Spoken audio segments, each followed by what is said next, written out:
Hello everyone, welcome back to গল্প কথা। আশা করছি সকলে খুব ভালো আছো। তবে সকলকে বলতে চাই, আজকের ঘটনা যাওয়ার আগে আমাদের রিচ অনেকটাই ডাউন হয়ে গেছে, অনেকের কাছেই ঘটনা পৌঁছাচ্ছে না। তাই সকলকে বলবো, যারা যারা ঘটনা আগের এপিসোডে শোনোনি অবশ্যই কিন্তু শুনে আসো। 329 নম্বর এপিসোড, বেশ কিন্তু ভয়ের ছিল ঘটনাগুলি। চলে যাব আজকের ঘটনায়। আজকের ঘটনায় যাওয়ার আগে বলতে চাই, যারা এখন অবধি চ্যানেলটিকে সাবস্ক্রাইব করোনি অবশ্যই কিন্তু চ্যানেলটি সাবস্ক্রাইব করে গল্পকথার পাশে থাকো। আজকের এপিসোডে যে ঘটনাগুলি আছে বেশ কিন্তু অদ্ভুত এবং বেশ কিন্তু ভয়ের। আশা করব তোমাদের বেশ ভয় লাগবে। এবং বলতে চাই, যারা আমাকে ঘটনা পাঠাতে চাও কি করতে হবে, ডিসক্রিপশন বক্সে একটি হোয়াটসঅ্যাপ নাম্বার আছে, তোমরা সেখানে আমাকে ঘটনা পাঠিয়ে দিতে পারো। চলে যাচ্ছি আজকের প্রথম ঘটনায়। আজকে যে প্রথম ঘটনাটি আছে, লিখেছে চন্দ্রপ্রভা সিংহ। তিনি ঘটনাটি যেভাবে লিখেছে আমি ঘটনাটি ঠিক সেভাবেই পড়ছি। যে গল্পটি আজ লিখছি সেটা অবশ্যই আমার মায়ের মুখে শোনা। যেমন আমি আগে বলতে চাই যে আমার দাদুর পরিবারটা তান্ত্রিক পরিবার ছিল, আর আমার দাদু অবধি তার পূর্বপুরুষরা সবাই তান্ত্রিক ছিলেন। এটা কে বংশে পরম্পরা বলা হয়, যেটা শেষ দাদু অবধি ছিল। কারণ আমার দাদুর কোনো ছেলে হয়নি, 3টে মেয়ে, যাতে আমার মা, বড় মেয়ে আর আমার দাদুর পরিবার। তিনাদের দেওয়া অভিশাপ ছিল আমার দাদুদের ওপর। অভিশাপটা হলো যে এই বংশে একটা বাদে 2টো সন্তান হবে না, আর যদি হয়েও যায় বাঁচবে না। একটাই সন্তান বেঁচে থাকবে, তাও একটা ছেলে। এইবার আপনারা বলতে পারেন, তাহলে আমার দাদুর 3টে মেয়ে কি করে? তার উত্তর হলো, উনি কামাখ্যা থেকে এমন কিছু শিখে এসেছিলেন যে ওনার পর আর ওনার বংশে এগিয়ে নিয়ে যাওয়ার জন্য কেউই থাকবে না। সেটা অবশ্য আমার দাদুর এক গল্প। আজ আমি যার কথা বলবো সে হচ্ছেন আমার দাদু। দাদু বা আমার মায়ের দাদুর বাবা। ওনার যা নাম আছে আমি ওনার ওই নামটাকে নেব না কিছু কারণের জন্য, বরং আমি ওনার একটা অন্য নাম রাখলাম, মাধব চাঁদ। আপনারা বলতে পারেন আমার মায়ের পূর্বপুরুষের আর ভাবের নামটা রাখা ঠিক। তাহলে আমি আপনাদের একটা কথা বলতে চাইব। আমার দাদুর দাদু যে ছিলেন, আজও আমাদের ছোটোখাটো কিছু অসুখ বিসুখ যা নজর লাগলে ওনার নাম নিয়ে যদি থাকি তাই ঠিক হয়ে যায়। তো আমি যখনকার কথা বলছি আনুমানিক 100 বছর হবে, হয়তো একটু কম বা একটু বেশি হবে। উনি ওনার পরিবারের সাথে বাংলাদেশে থাকতেন। আমার দাদুর মুখে শোনা যায় যেই জায়গাতে উনি ছিলেন সেই জায়গাটা গ্রামের মতো ছিল, মানে ফাঁকা ফাঁকা জায়গা, অনেক দূরে দূরে বাড়িঘর ছিল। মাধবচাঁদেরও ওই অভিশাপের জন্য একটাই ছেলে ছিল, যিনি আমার মায়ের দাদু, যাকে উনি ওনার সাথে রাখতেন না। কারণটা পুরো গল্প পড়লে জানতে পারবেন। ওনার বাড়িতে উনি আর ওনার স্ত্রী থাকেন। জীবিকা হিসাবে চাষবাস করতেন দিনের বেলা, আর যেটা করতেন রাতে সেটা হলো ভূত পেট ঝাড়ফুঁক করা, যেটা একটা তান্ত্রিক করে থাকে। এইবার আসল কথায় আসি। আপনারা জানবেন হয়তো, যারা তান্ত্রিক হন তারা শুধু মন্ত্র নিয়ে নিজেদের বাড়িটাই তার সাথে নিজের এবং পরিবারের সবাইকে দেহ বন্ধন করে রাখে, যাতে কোনো অশুভ শক্তি তাদের ক্ষতি করতে না পারে। আর যদি জিজ্ঞাসা করেন ক্ষতি করার কারণ, তাহলে বলবো, ভূত পেত মানুষের ফাঁকা বাড়ি কমজোর মানুষের শরীরটাকে নিজের বাসস্থান হিসাবে মনে করে, যেখানে ওরা নিশ্চিন্তে থাকতে পারে বা চায়। সেখান থেকে নিজের খাওয়ার জোগাড় করে নেয়। কারণ নেগেটিভ এনার্জি বা নেগেটিভ চিন্তাধারণা ওদেরকে শক্তি দেয়, প্রশ্রয় দেয়, আর সেই জায়গা থেকে তাদের তাড়িয়ে দিলে রাগটা তো হবেই। এটাই তো সাধারণ বিষয়। এইবার আসি ঘটনায়। আমার সেই দাদু একদিন মরা বাড়ি থেকে ফিরছিল। তখন রাত প্রায় 12টা কি 12:30 হবে। তিনি যখন সে মরা বাড়ি থেকে ফিরছে, তিনি হঠাৎ খেয়াল করে যে তার পেছন পেছন একটা ছায়ামূর্তি হেঁটে আসছে।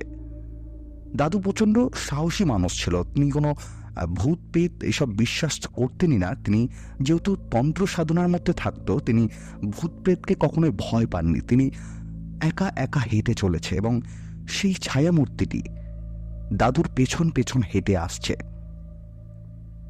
দাদু এটা দেখে প্রথমে কিছুক্ষণ চুপ থাকে, তারপরে সেই ছায়া মূর্তিটা যখন অনেকটা কাছে চলে আসে তখন দাদু সেই ছায়া মূর্তিটিকে দেখে চিনতে পারে এই ছায়া মূর্তিটি হলো দাদু যেই মৃত বাড়ির থেকে একটু আগে ফিরে আসছে, সে মৃত বাড়িতে সে মৃত ব্যক্তিটির ছায়া দাদুর পেছন পেছন আসছে। দাদু কিন্তু সে মুহূর্তে কোনো রকম ভয় পায়নি। দাদু বুকে সাহস নিয়ে একা একা এগিয়ে চলেছে। ঠিক এমন সময় মনে হলো সেই ছায়া মূর্তিটি দাদুকে কিছু বলতে চায় এবং দাদু তখনই দাঁড়িয়ে পড়ে সেখানে। তখন সে ছায়া মূর্তিটি হঠাৎ দাদুর আগে চলে যায় এবং দাদু তখন সেই ছায়ার নাম ধরে ডাক দেয়, কিরে ভোলা নাকি? তখন সে ছায়া মূর্তিটি দাঁড়িয়ে পড়ে। তখন দাদু তন্ত্র সাধনার বলে তার শরীরটিকে বন্ধন করে দেয় যাতে সেই প্রেতাত্মা কোনো ক্ষতি করতে না পারে। তখন দাদু জিজ্ঞাসা করে, কিরে তোর কি হয়েছে, তো কি শান্তি পাসনি? তখন সেই প্রেতাত্মা দাদুকে বলে, আমি মরতে চাইনি বুঝলে, আমাকে অনেক কষ্ট দিয়ে মেরে ফেলেছে, আমি অনেকটা বাঁচতে চেয়েছিলাম, আমাকে ওরা বাঁচতে দিল না। দাদু তখন সেই ভোলার থেকে সমস্ত ঘটনা জানতে পারে। ভোলার বাড়ির লোক নাকি ভোলাকে ঠিক মতো খেতে দিত না, কারণ ওর মাথায় একটু মেন্টালি প্রবলেম ছিল। তারপরে দাদু সেই ভোলার আত্মাকে শান্তি দেওয়ার জন্য আবার সেই ভোলাদের বাড়িতে ওই রাতে যায় এবং ওর লাশের পাশে গিয়ে কানে কানে ভোলার কিছু একটা মন্ত্র বলে দিয়ে আসে এবং তারপর থেকে সব কিছু ঠিকঠাক হয়ে যায়। এবং আরেকটা কথা বলে রাখি, আমার দাদুর পরিবারের ওপরে যে অভিশাপটা ছিল যে কোনো সন্তান মানে দুটি সন্তান বাঁচবে না, সেই অভিশাপটা তারপরও চলে যায়, মানে অভিশাপটা উঠে যায়। এটাই ছিল ঘটনা। আজকের প্রথম ঘটনাটা কিন্তু বেশ অন্যরকম ছিল, ইউনিক টাইপের ছিল এবং সব ঘটনায় কিন্তু আমরা বলে রাখি যে ভূত দেখাটা অ্যাকচুয়ালি যারা ভূত দেখে তারাই কিন্তু অ্যাকচুয়ালি বুঝতে পারে এটা। আমরা যেহেতু ঘটনার মাধ্যমে শুনি এগুলোকে, তো অ্যাকচুয়ালি যারা দেখে তারাই কিন্তু বিশ্বাস করে বা যাদের সাথে হয় তারাই কিন্তু বোঝে পুরোটাই। তো তোমাদের যদি এরকম ঘটনা কারোর সাথে থেকে থাকে অবশ্যই কিন্তু গল্প কথা লিখে পাঠাও, কারণ তোমরা যদি ঘটনা লিখে না পাঠাও তাহলে কিন্তু ঘটনার রিচ অনেকটাই কমে যায়। এবং তোমাদেরকে আমি একটা রিকোয়েস্ট করতে চাই, তোমরা যারা ঘটনা শুনছো প্লিজ এই রিকোয়েস্টটা তোমরা রাখো, প্লিজ লাইক করো এবং কমেন্ট করো, কারণ তোমরা যদি লাইক আর কমেন্ট না করো তাহলে ঘটনার রিচ অনেকটাই কমে যায়। যেমনটা তোমাদের এই আগের মাসে আমি বলেছিলাম, আগের মাসে ঠিক এমনটাই হয়েছিল, যেটা সম্ভবত মার্চ মাসে আমাদের চ্যানেলের রিচ একদম কমে গেছিলো। তো তোমাদেরকে বলার পরে আমাদের চ্যানেলের রিচ আবার আগের মতো ফিরে এসছে। এটার একটাই কারণ তোমরা লাইক আর কমেন্ট করেছো বলেই কিন্তু এটা সম্ভব হয়েছে। তাই বিগত কিছুদিন ধরে দেখছি আমাদের চ্যানেলের রিচ অনেকটাই কমে গেছে, অনেকটাই কাছে ঘটনা পৌঁছাচ্ছে না অনেকের কাছেই। তাই আমি রিকোয়েস্ট করবো তোমরা লাইকটা আর কমেন্টটা কিন্তু প্লিজ করো। তোমরা যদি লাইক আর কমেন্ট করো তাহলে ঘটনার রিচ যেমন ছিল ঠিক তেমনটাই থাকবে। আজকের যে দ্বিতীয় ঘটনাটি আছে পুরীর একটা ঘটনাটা বেশ অদ্ভুত এবং বেশ ভয়ের। আশা করব তোমাদের বেশ ভয় লাগবে। পুরীর একটা হোটেলের ঘটনা, আশা করব ঘটনাটা খুব ভয়ের হবে। চলে যাচ্ছি আজকের দ্বিতীয় ঘটনা এবং বেশ ভয়ের। আজকে যে দ্বিতীয় ঘটনাটি আছে লিখেছে নূপুর মুখার্জি। তিনি ঘটনাটি যেভাবে লিখেছে আমি ঠিক সেভাবেই পড়ছি। এটি একদম সত্যি ঘটনা। 2000 সালের দুর্গাপুজোর পর কোজাগরি লক্ষ্মী পুজো, সেই সময় আমরা পুরী গিয়েছিলাম। আমার বাচ্চা তখন খুবই ছোট, সেই জন্য আমরা হলিডে হোম ঠিক করেছিলাম নিজেরা রান্না করব বলে। যেহেতু বাচ্চা ছোট তাকে তো আর হোটেলের খাবার খাওয়ানো যায় না, তাই এই বন্দোবস্ত। ট্রেন থেকে নেমে যখন অটোতে উঠলাম, যিনি ড্রাইভার ছিলেন তিনি জিজ্ঞাসা করলেন আমরা কোথায় হোটেল নিয়েছি। আমরা বললাম আমরা হোটেল নিইনি, আমরা হলিডে হোম নিয়েছি। নাম শুনে সেই ছেলেটি বলেছিলেন যে হলিডে হোম অনেক ভেতরে, আপনারা আর জায়গা পেলেন না, ওইখানে আপনারা বুক করেছেন। তো আমরা জিজ্ঞাসা করলাম যে কেন, খুব খারাপ? সেই ছেলেটি বলেছিলেন খারাপ ভালো জানি না, তবে অনেক দূর, সমুদ্র থেকে অনেকটাই দূর, কিন্তু তখন তো আর কিছুর দরকার নেই, আমরা বাধ্য। সেই মতো আমরা সেই হলিডে হোমটিতে গিয়েছিলাম। একতলা বাড়ি, বেশ বড় বাড়িটি, পরপর 3টি ঘর। একদম শেষের একটি ছোট্ট ঘরে একটি যুবতী মেয়ে থাকেন। তিনি এই বাড়িতে দেখাশোনা করেন, তাকে আমরা কেয়ারটেকার বলতেই পারি। আর একজন পরিচারিকা আছেন যিনি সকালবেলায় এসে ঘর ঝাড় দিয়ে মুছে পরিষ্কার করে চলে যায়। আর আছেন সাফাই কর্মী, তিনিও সকালবেলায় তার কাজ সেরে চলে যায়। বাড়িটিতে আর কোনো ঘর নেই। সামনে উঠোন, কিছু ছোট ছোট গাছ আছে, জলের কল আছে, বাসন মাজার জন্য মোটামুটি ছিমছাম পরিচ্ছন্ন বাড়ি। কিন্তু পুরীতে এসেছি একবারও মনে হয় না। মনে হয় কোনো এক গ্রামে প্রত্যন্ত এলাকায় আমরা একেবারে একা। যাই হোক, আমরা মোট 8 জন গিয়েছিলাম। আমি, আমার স্বামী এবং আমার সন্তান, যে তখন খুবই ছোট, বাবা এবং মায়ের, আমার মাসি এবং মেসো আর তাদের একমাত্র কন্যা, সে আমার থেকে কয়েক বছরের ছোট। প্রথম রাতের ঘটনা এবং ওই এক রাতের ঘটনা আমাদের কাছে সত্যি ভূতেরই গল্প। কারণ অন্য কোনো দিনে আর এই অভিজ্ঞতাগুলো ওই হলিডে হোমটিতে হয়নি। আমরা সন্ধেবেলা সমুদ্রের ধার থেকে ফিরে এলাম। মা আর মাসি এরা রান্না বান্না করলেন আর সবাই মিলে আনন্দ করে খেলাম। যেহেতু হলিডে হোম, সেহেতু মশারি খাটিয়ে ঘুমানো অবিশ্বাস। আর একতলা বাড়ি, তাই বাচ্চা নিয়ে মশারি না টাঙিয়ে ঘুমানো উচিত নয়। মশারি খাটিয়ে আমরা সবাই শুয়েছিলাম। যেই মেয়েটি দেখাশোনা করছিলেন হলিডে হোমটির, সে আমাদের বলেছিলেন যে আমরা যেন সমুদ্রের ধার থেকে ফেরার সময় ঘরের জন্য 3টে বড় মোমবাতি কিনে নিয়ে আসি, কারণ ওখানে প্রত্যেক রাত্রিতে লোডশেডিং হয়। আমার একটু অবাক হয়েছিল, কারণ নিয়ম করে প্রত্যেক রাতে লোডশেডিং হওয়ার গল্পটা একটু যেন অবাকই করেছিল। যাই হোক, রাতে আমরা সবাই যে যার সময় ঘুমিয়ে পড়লাম। রাত তখন কত হবে বলতে পারবো না। লোডশেডিং হয়ে গেল, প্রচণ্ড গরম, মশারি খাটানো ঘুম ভেঙে গেল। ঠিক সেই মুহূর্তে বাইরের ঘর থেকে, মানে আমার বাবা মা যে ঘরটিতে ঘুমিয়েছিলেন, সেই ঘরটি থেকে আমার বাবার গলা খুব জোরে জোরে পাচ্ছিলাম। বাবা বেশ জোরে জোরে চিৎকার করে মাকে ডাকছে, এই ওঠো ওঠো, তুমি আলো চালাও। আর মা সামনে বলেই চলেছেন, এখন লোডশেডিং, আলো কী করে চলবে? কিন্তু বাবা সমানে বলেই চলেছে একই কথা, তোমাকে বলছে তুমি আলোটা চালাও, আমার খুব অসুবিধা হচ্ছে, তুমি আলো চালাও। ওদের গলা আমার বেশ জোরে জোরেই পাচ্ছিলাম। 10 মিনিট 15 মিনিটের মধ্যেই কারেন্ট চলে এলো। আমরা আবার ঘুমিয়ে পড়লাম। প্রসঙ্গত বলে রাখি যে আমরা কেউই মোমবাতি নিয়ে আসার কথা মনে রাখিনি, ভুলেই গিয়েছিলাম। পরের দিন সকালবেলা একটু ঘুম করে ভাঙল বেলায়। পাশের ঘরে মা বাবা আছে। আমি উঠে গিয়ে বসলাম ওদের ঘরে।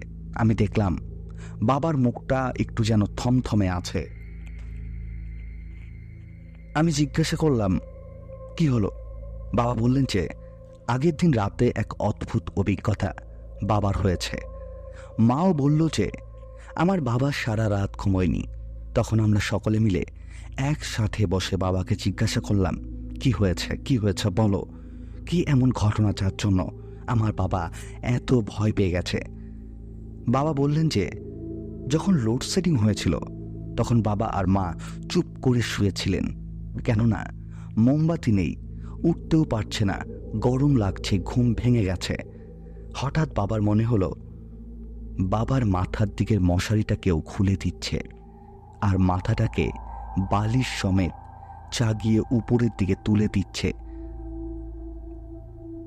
প্রথমটা বাবা ভেবেছিলেন যে সারাদিন ট্রেনে এসেছেন, ঘুমটা ভেঙে গেছে, মাথাটা ঘুরছে। কিন্তু না, এটা বাবার ভুল ছিল।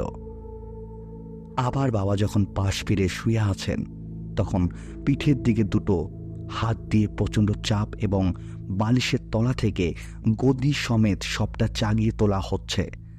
বাবা প্রচণ্ড ভয় পেয়ে চিৎকার করতে থাকেন যে আলো চালাও। সেই আওয়াজটাই আমরা পাশের ঘরে শুনেছিলাম, কিন্তু আমরা ভাবছিলাম লোডশেডিং হয়েছে বলে বাবা মাকে ডাকছে আলো জ্বালানোর জন্য, মোমবাতি জ্বালানোর জন্য। কিন্তু মোমবাতি তো আমরা কেউই আনিনি, তাই আলো জ্বালানো যায়নি, কিন্তু সেটা আমাদের ভুল ছিল। বাবা তখন বলছিলেন যে সেই মুহূর্তে বাবা দরদর করে ঘামছে এবং বাবা তখন দুটো হাত দিয়ে সামনের দিকে সমানে হাতটাকে চালাতে থাকেন এবং বারবার বলতে থাকেন, কে আছো, তুমি কে? বাবার ঘাড়ের কাছে এক অদ্ভুত নিঃশ্বাস। বাবাকে বলছেন, বাবার গলা শুকিয়ে কাঠ হয়ে সে মুহূর্তে বাবা করজোরে শ্রী শ্রী জগন্নাথ দেবকে ডাকতে থাকেন, হে প্রভু, তোমার ধামে এসেছে, তুমি রক্ষা করো। জোরহাত করে বাবা কেঁদে ফেলেন, বলেন যে আমাকে রক্ষা করো প্রভু, আমাকে রক্ষা করো। সেই মুহূর্তেই কারেন্ট চলে আসে, আর তখন আমাদের ঘরেও একটা ঘটনা ঘটে। সেটার ব্যাখ্যা আজও আমরা পাইনি। আমরা তো মশারি খাটিয়ে শুয়েছিলাম, সেই মুহূর্তে কারেন্ট এসে যায়। সেই মুহূর্তেই মশারি দুটি খুট করে খুলে আমাদের গায়ের উপর এসে পড়ে। এটা সাধারণত ব্যাখ্যা কি হতে পারে? সেই মুহূর্তে কারেন্ট এসে যাওয়ায় ফ্যান ঘুরতে শুরু করেছে আর মশারিটা খুলে আমাদের গায়ে পড়েছে। কিন্তু না, মশারির খুঁট দুটো আমার স্বামী খুব ভালো করে গেট দিয়ে বেঁধে দিয়েছিলেন। কোনোটা কিভাবে খুলে গেল সেটা কেই বলতে পারবে না, কিন্তু সত্যি বলতে জগন্নাথ দেবের কৃপায় সেদিন আমাদের কোনো ক্ষতি হয়নি। এটাই ছিল ঘটনা। আজকের প্রথম দুটি ঘটনা কিন্তু বেশ অদ্ভুত ছিল। তোমাদের কেমন লাগলো অবশ্যই কিন্তু কমেন্ট করে জানিয়ে দাও। এবং যা গরম পড়েছে আমাদের কিন্তু বিশেষ করে আমার ঘটনা রেকর্ড করতে খুবই অসুবিধা হচ্ছে। যা গরম পড়েছে, একটুখানি ফ্যান অফ করলে মনে হচ্ছে যে ঘরে যেন আগুন জ্বলছে, এমন একটা পরিস্থিতি। এই পরিস্থিতির মধ্যেও তোমাদের জন্য ঘটনা শুধুমাত্র এন্টারটেনমেন্ট করার জন্যই কিন্তু আমি রেকর্ড করি। কতটা ভালো লাগছে তোমাদের অবশ্যই কিন্তু কমেন্ট করে জানাতে ভুলো না, কারণ আমি যতটা চেষ্টা করি তোমাদের জন্য, যদি সেরকম রেসপন্স না পাই তো অনেকটাই ডিমোটিভ হয়ে যাই। তাই আমি সবসময় চেষ্টা করি তোমাদের যাতে ভালো ভালো ঘটনা উপহার দিতে পারি। তোমাদের একটা ছোট্ট রিকোয়েস্ট করতে চাই, তোমরা অনেকেই আছো যারা গল্পকথার ঘটনা শোনো কিন্তু এখনও অবধি গল্পকথাকে সাবস্ক্রাইব করোনি। আমি তাদেরকে রিকোয়েস্ট করছি, যদি ঘটনা ভালো লেগে থাকে প্লিজ সাবস্ক্রাইব করে গল্পকথার পাশে থাকো, কারণ তোমরা যদি সাবস্ক্রাইব না করো তাহলে ঘটনা অনেকের কাছেই পৌঁছাবে না। তাই আমি রিকোয়েস্ট করবো, এবং যারা ঘটনা শোনা হয়ে গেছে প্লিজ লাইক আর কমেন্ট করতে ভুলো না। আজকের যে তৃতীয় ঘটনাটি আছে সেটাও কিন্তু বেশ অদ্ভুত। আশা করবো আজকের তৃতীয় ঘটনাটাও তোমাদের বেশ ভয় লাগবে। কথা বাড়াচ্ছি না, চলে যাচ্ছি আজকের তৃতীয় ঘটনায়। আজকে যে তৃতীয় ঘটনাটি আছে, যিনি লিখেছে তিনি তার ঘটনায় তার নাম উল্লেখ করেনি। তিনি যেভাবে ঘটনাটা লিখেছে আমি ঠিক সেভাবেই ঘটনাটি পড়ছি। দাদা, আমি আজকে যে ঘটনাটা বলতে চলেছি এই ঘটনাটি আমাদের পাড়া একটি ছেলের ঘটনা। ছেলেটি এক কারণবশত বাড়িতে সুসাইড করে গলায় দড়ি দিয়ে আত্মহত্যা করে। ছেলেটির নাম ছিল প্রসেন। ওর মৃত্যুর পরে প্রায় 12 থেকে 13 দিন কেটে যায়। এইভাবে আস্তে আস্তে দিন যেতে থাকে। প্রসেন মরে যাবার 1 বছরের মাথায় ওর মাও সুসাইড করে মারা যায়। এই ঘটনাটি সবাইকে অবাক করে তোলে। কি করবে কেউ বুঝতে পারে না। একটা ভালো পরিবার, জলজ্যান্ত পরিবার চোখের সামনে নিমেষের মধ্যেই শেষ হয়ে যায়। এবার আসি আসল ঘটনায়। এই ঘটনার প্রায় 15 দিন পরে, মানে যে কাকিমা ছিল তার মৃত্যুর 15 দিন পরে, তার কাজ হয়ে যাওয়ার পরে আমি একদিন তার বাড়ির পাশ দিয়ে হেঁটে আসছি। তখন কাকু অর্থাৎ প্রসেনের বাবা আমায় ডাক দেয়, তাদের টিভিটা খারাপ হয়ে গেছে, চলছে না বলে। আমি ভুলেই গিয়েছিলাম যে সেই বাড়িতে দুটো জলজ্যান্ত মানুষ মারা গেছে 1 বছরের মাথায়। আমি সব কিছু ভুলে আমি ওদের বাড়িতে যাই এবং ওদের ঘরে যাই। গিয়ে আমি কাকুকে জিজ্ঞাসা করি যে কী হয়েছে। কাকু তখন বলে যে অনেক চেষ্টা করছে তবু টিভিটা চালাতে পারছে না। আমি তখন রিমোটটা নিয়ে অনেকবার গুতোগুতি করে টিভিটা চালানোর চেষ্টা করি। ঠিক এমন সময় আমার অনুভব হয় যে কেউ একজন আমার পেছনে বসে আছে। আমার অনুভব হয় যে কোনো এক মহিলা খাটে শুয়ে আছে। আমি হট করে চোখটা পেছন দিকে ঘোরাই, দেখি খাটে কেউ নেই। আমি ধরপড় করে ঘর থেকে বেরিয়ে আসি। কাকুকে আমি কিছু বলিনি, কারণ পরের দিন যখন কাকু আমায় জিজ্ঞাসা করেছে তুই কেন ওইভাবে চলে এসেছিস, তখন আমি কাকুকে বলি যে আমি যখন ঘরে যাই টিভিটা ঠিক করার জন্য আমার মনে হয় যে ঘরের মেঝেতে ঘরের বিছানায় কেউ বসে আমায় দেখছে। কাকু এটা বিশ্বাস করতে চায়নি। কাকু আমায় বলেছিল যে এটা তোর মনের ভুল, কিন্তু আমার স্পষ্ট মনে আছে, আমি অনুভব করেছিলাম কাকিমা যেভাবে বিছানায় বসে থাকতেন ঠিক তেমনটাই আমি অনুভব করি। এরপরে প্রায় 3-4 দিন পরে আমি ক্যাটারিং করে বাড়ি ফিরছি। আমার হঠাৎ আমি ভুলেই গেছিলাম যে পোষেন মারা গেছে। আমি খেয়াল করি ও ঠিক ওদের বাড়ির পাশে একটা নর্দমা টাইপের ছিল, ওখানে দাঁড়িয়ে বাথরুম করছে। আমি ওকে বলি, কিরে পোষেন, এত রাতে কি করছিস এখানে? ও কোনো কথা না বলে মাথা নিচু করে বাথরুম করছে। কিছুটা এগিয়ে গিয়ে আমার হঠাৎ মনে পড়ল, ওটা পোষেন কি করে সম্ভব? ও তো মারা গেছে প্রায় 1 বছর হতে চলেছে। আমি ঘুরে তাকাই এবং দেখি সেখানে কেউ নেই। এরপরে আমি প্রায় অনেক দিন ওই বাড়িতে যাওয়া আসা করি না এবং ওই রাস্তা দিয়েও যাওয়া আসা করি না। তারপরে মানে গ্রামের লোকজন কাকুকে বলে যে বাড়িতে একটা পুজো দিতে, যাতে এরকম সমস্যা যাতে না হয়। কারণ গ্রামের অনেকেই নাকি পোষেনকে অনেক রাতের বেলা দেখেছে এবং কাকিমাকেও অনেকে নাকি দেখেছে ছাদে ঘোরাঘুরি করতে। তো এরপরে বাড়িতে একটা পুজো দেওয়া হয়, কালী পুজো, এবং কালী পুজো দেওয়ার পরে আস্তে আস্তে সব কিছু ঠিক হতে থাকে। তো এটাই ছিল আমার সাথে ঘটে যাওয়া একটি সত্যি ভৌতিক ঘটনা। যদি ভালো লাগে দাদা অবশ্যই তোমার চ্যানেলে শুনিও। ঘটনাটা কিন্তু বেশ অদ্ভুত ছিল। তোমাদের কেমন লাগলো অবশ্যই কিন্তু কমেন্ট করে জানিয়ে দাও। এবং বলে রাখি, গল্প কথা কিন্তু কোনো রকম কুসংস্কারকে প্রমোট করে না। আমরা ঘটনাগুলি শুধুমাত্র এন্টারটেনমেন্ট হিসেবে নিয়ে আশা করব গল্প কথা পরিবারের সদস্যরাও ঘটনাগুলিকে শুধুমাত্র এন্টারটেনমেন্ট হিসেবেই কিন্তু শুনবে। এবং বলে রাখি, তোমাদের মনে যদি কোনো রকম কোনো প্রশ্ন থাকে অবশ্যই কিন্তু আমাকে কমেন্ট করে জানাতে পারো। এবং বলে রাখি, প্লিজ যারা শেষ অবধি ঘটনা শুনছো, তোমাদের কাছে একটাই রিকোয়েস্ট, লাইক আর কমেন্ট করতে ভুলো না। কারণ তোমরা যদি লাইক আর কমেন্ট না করো তাহলে ঘটনার রিচ কিন্তু অনেকটাই কমে যায়, যার ফলে অনেকের কাছে এই ঘটনা পৌঁছায় না। তাই আমি এই রিকোয়েস্টটা সবসময় তোমাদের কাছে করি যে লাইক আর কমেন্ট করতে ভুলো না। কেমন লাগলো আজকে 3টি ঘটনা অবশ্যই কিন্তু কমেন্ট করে জানিয়ে দাও এবং ঘটনা আমাকে হোয়াটসঅ্যাপের মাধ্যমে লিখে পাঠিয়ে দাও। অনেক ধন্যবাদ আজকে 3টি ঘটনা শোনার জন্য। দেখা হচ্ছে সামনের দিন ঠিক রাত 10টায়।